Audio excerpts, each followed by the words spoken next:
All right, hello everybody. How's everybody doing? Hello, welcome to the stream. All right, just finished getting everything set up on all ends. Cool. Just monitoring everything, seeing how it's all going. All right, and have a few things to go over before we actually start the stream. This week's TWOK released, and then also yesterday a very small update release. I'm just gonna combine those into one video. That's why I didn't release it yesterday, because it would have only been like 30 seconds. There was genuinely nothing crazy in the last updates. I'm pretty sure they are going to do something about the knife relatively soon, so we'll see how that goes. All right, but in the meantime, another week, hunters, and another TWOK. Welcome to Borderlands 4, this week on Kairos. This week on Kairos, your weekly roundup from the Borderlands 4 team. Hey, Vault Hunters, welcome to This Week on Kairos, a weekly post where we share everything happening across the world of Borderlands 4, from developer updates to community highlights and beyond. Every Friday, we'll be here with the latest news, fan creations, dev spotlights, helpful resources, and anything else we think you'll want to see. Whether you're looking to catch up, dive deeper, or see what your fellow players are up to, this is the place. So we're going to go over the update notes right after, but in the meantime, this is how you can submit tickets, so on and so forth. Anyways, good day, Vault Hunters. Join us on stream, PAX Australia 2025, Gearbox Main Theatre Show in Melbourne, Convention and Exhibition Center Main Theatre on Saturday, October 11th. So that is tomorrow, 5 to 6. Did you know we're at PAX Australia right now? If you're here, come to our panel. The devs will be talking about what's next for life on Kairos, and you won't want to miss it. You can also tune in on any of the following platforms to watch us: Friday, October 10th, the 11th p.m. PT, Saturday, October 11th, 6 a.m. UTC. So these are all the different ones. You have YouTube, Twitch, and then you also can go on the Borderlands YouTube, Borderlands Twitch. So community hub pages. We've also recently updated our community hub pages on our websites. There are tattoo flash sheets, crochet patterns, recipes, coloring pages, and more. Something every Vault Hunter to scratch that creative itch. Really cool. And if you didn't already, Amon Community Challenge eradicated. Well done, Vault Hunters. A grand total of 839,225 primordial guardians were felled by Amon's arsenal of forged weapons this past weekend. A heroic feat that would make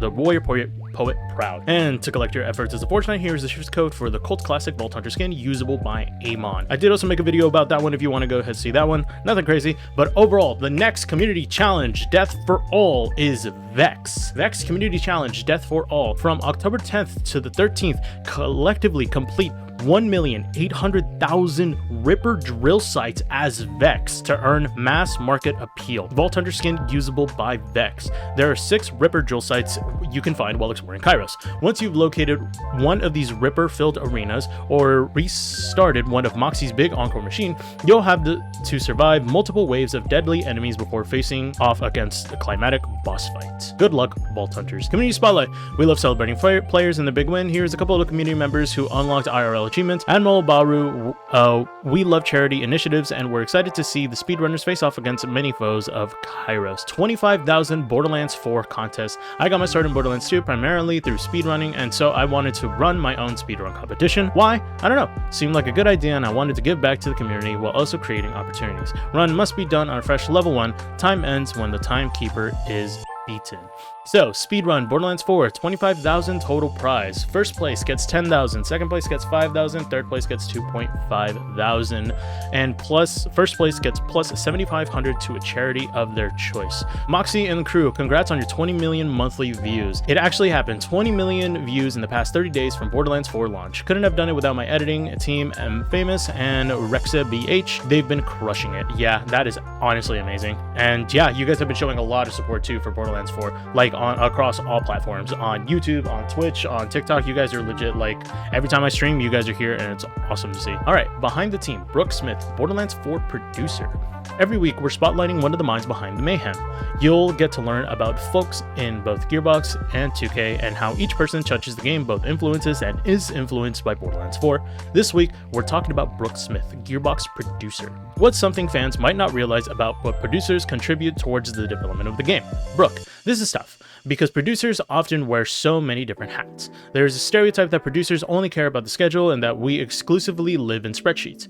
While we definitely do care about the schedule and utilize spreadsheets, we also contribute creatively. For me, working with systems designers, that meant helping designers brainstorm ideas, joining in on playtests, and helping come up with creative solutions to any problems that come up in development. Oh god, I can read. How do you help ensure that creative and technical teams stay aligned? Brooke. With a game as big as Borderlands 4, it was important for our creative and technical folks to sync on a regular basis. My goal is to always make sure developers are comfortable communicating directly with one another, even if they are in totally different disciplines.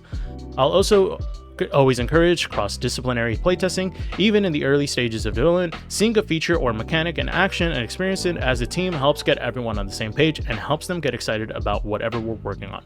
We're also all gamers, so we can all give each other feedback and exchange ideas, even if we're not subject matter experts. What inspired you to pursue production in games industry? The games were always a huge part of my life. I picked up my first controller when I was 4 years old and continued to game throughout my childhood and teenage years. I always loved the games that were a way to connect with my family and friends, and always wanted to be able to help create a space for other people. Like a lot of producers, I sort of stumbled into production by accident. In college, I majored in computer science, thinking I would become a gameplay programmer. It wasn't until I took a producer-like role on my senior project that I discovered I much preferred working with people over programming. My role on that project mostly included facilitating communication with students and faculty and other departments, and helping set deadlines and goals for my teammates. While I don't have any formal training in production at that point, I love that I got to learn about how some of our partnering departments worked and how to best help my team work with them. All right, and here we are, Community Creative Corner. Community aren't just gamers, many are also artists, whether it's cosplay, digital art, or some yet to be medium. We're your biggest fans, and this week's handpicked fan creations. This one is of Moxie, absolutely beautiful, and then also just that color palette, amazing. And then here already we're getting fan art of Cash. God, he's not even out yet. This looks sick. I cannot wait to play Cash. He seems like such an interesting character to play. And then more of Rafa. Yeah. All right, and that's it for this week on Kairos. That's it for this week. With more updates, more chaos, maybe a few surprises coming next Friday. Until then, keep your Echo Net turned on and your Lulak high. Happy hunting, Borderlands 4.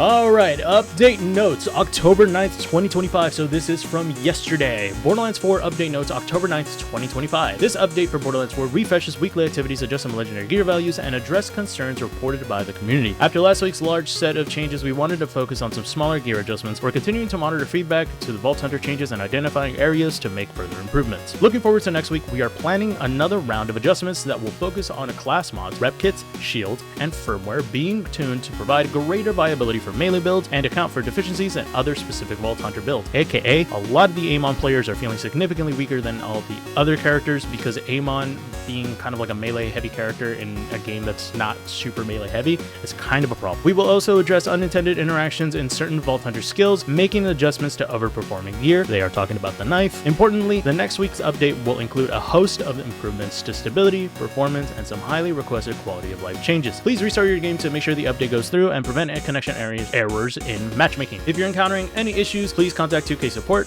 Alright, change list, weekly activities. They have changed, wildcard mission has changed, and Maurice's black market vending machine has moved to another location. Gear balance adjustments. Ruby's grasp damage increased by 50%, Ruby's grasp fire rate increased by 25%, Bully drone damage increased by 50%, Bully base damage increased by 50%, rangefinder base damage increased by 30%, Queen's Rest spawn chance increased from 30 to 50%, Queen's Rest fire rate increased by 50%, 7th Sense orb damage increased by 250%, Hellwalker base damage increased by 30%, Convergence base damage increased by 25%. And additional changes, Legendary TDR Shotgun Anarchy was adjusted to properly award stacks of mutualism when auto-reloading or killing enemies. All pets from all classes, such as Trouble, Spectres, Reaper, Forge weapons, now properly gain critical hit chance from passes and gear. Adjustment made to Vex the Siren's Bleed to count as status effect damage. Does that affect Bloodletter? So one of the weird interactions that was happening between gear and skills was specifically Bloodletter was stacking essentially infinite damage using the knife, which is why it was essentially deleting everything. So